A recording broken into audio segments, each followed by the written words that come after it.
और मेरे श्री गुरु महाराज की जय, गुरु साचे दरबार की जय, गुरु श्री नगरी निवासी भगवान की जय, गुरु श्री स्वामी जी महाराज की जय। दरबार की जय, दरबार की सच्ची सरकार की जय करे श्री स्वामी जी महाराज जी का साचे दरबार की जय। आज हम सब श्री स्वामी जी की तिथि पर उनकी यादों को याद करने के लिए एकत्रित हुए हैं। वो तो एक पल भी भूलने वाले नहीं हैं। जैसे कि सुबह हमने सुना कि स्वामी जी महाराज जी ने जब ये कुरुक्षेत्र के इस आश्रम की नींव रखी तो कैसे इतना बड़ा काम शुरू हुआ। तो कहते हैं महापुरुषों की तो अपनी मौज होती है, ना जाने वो किस मौज में क्या से क्या कर देते हैं। नींव रखी और मुजफ्फरनगर चले गए तो भगत के मन में आया कि इतना बड़ा काम शुरू करके स्वामी जी चले। और स्वामी जी महाराज जी के वचन जब शाम को वापस आए तो ये थे कि आप ये कह रहे कि मैं मुजफ्फरनगर चला गया, लेकिन कुरुक्षेत्र के कण कण के अंदर मैं हमेशा के लिए विराजमान हूं। तो जब स्वामी महाराज जी कुरुक्षेत्र कहते थे तो इतना प्यारा लगता था कुरुक्षेत्र।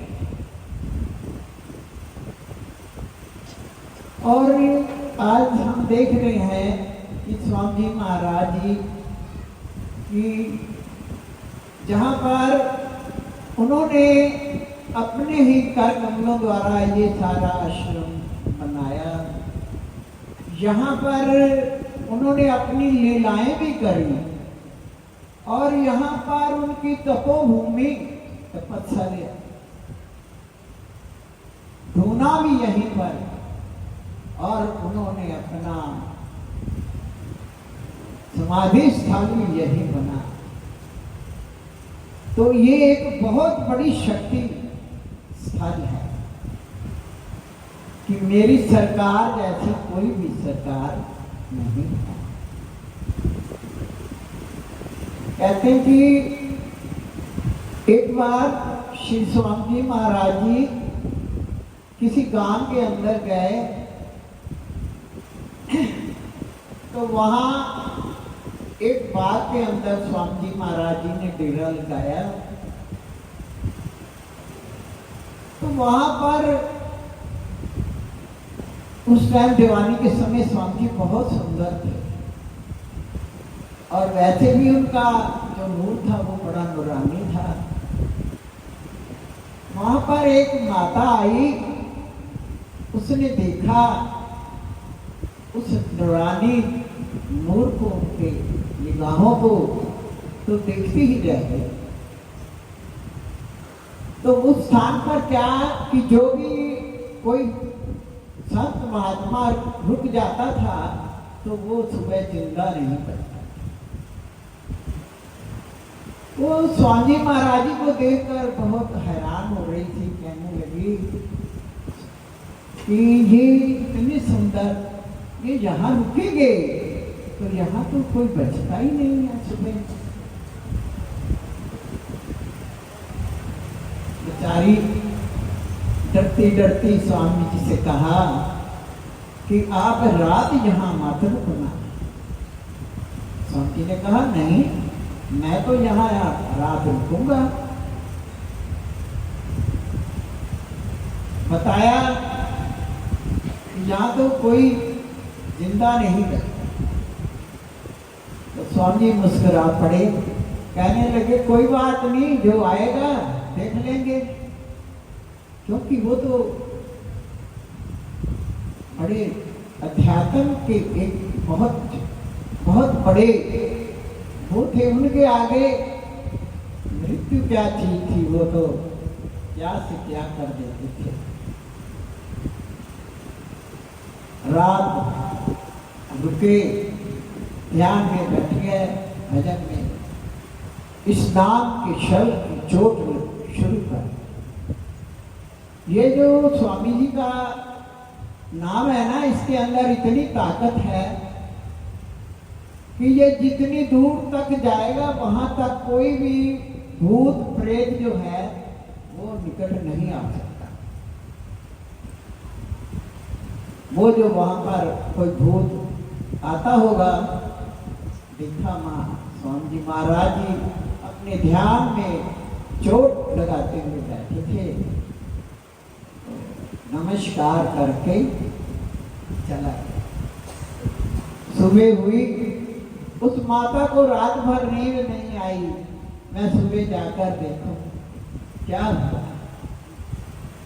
जब आई देखा तो स्वामी जी महाराज जी मुस्कुराते हुए, और फिर वो माता स्वामी जी के लिए दूध का कटोरा लेके आई। तो कहने लगी आप कौन हो?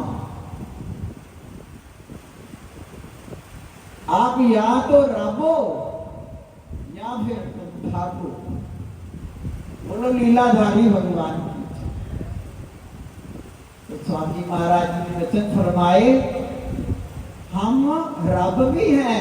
देखो मुखार में से स्पष्ट शब्दों में, लेकिन हम भी समझ नहीं पाए। वो तो कहते वो तो रब थे ही। हम रब भी हैं और हम ठग भी हैं। कैसे हैं ठग? हम दिलों को ठग। बोलो लीलाधारी भगवान। जिस बार भी उनकी नजरें करम हुई, कोई उसी का दीवाना हो गया। इतनी ताकत थी मेरे सतगुरु में, इतना ही उनका करम कि कैसे उस बच्चे को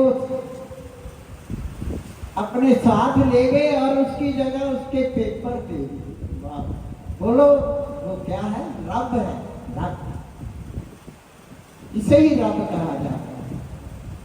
तो आज उनके द्वार पर क्या कहते हैं? उठे रब भी सजदे करता, जिथे मेरे गुरु वसदे, उठे मीर रहमतां दा वसदा, जिथे मेरे गुरु वसदे।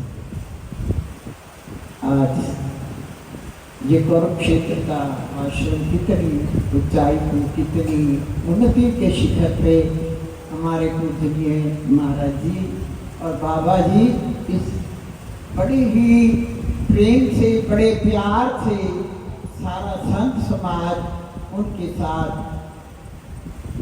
सहयोग दे रहा है। महाराज जी अगर एक आवाज लगाते हैं तो हम सब उनके पास हाजिर हो जाते हैं। ये सब ये गुरु कृपा है, ये गुरु के आदेश का पालन है। गुरु आज्ञा माने सो साधु, गुरु आज्ञा में भेद अगाधु। हम उनके स्वास्थ्य की मंगल कामना करते हैं। वो सदा सदा ही हम सच के साथ इसी तरह से दीर्घायु हो और अपना प्यार का ये आशीर्वाद उनके साथ, उनके प्रेम की धारा में बंधे हुए हम सब उनके हाजिर रहें। तो गुरुदेव के चरणों में यही प्रार्थना है।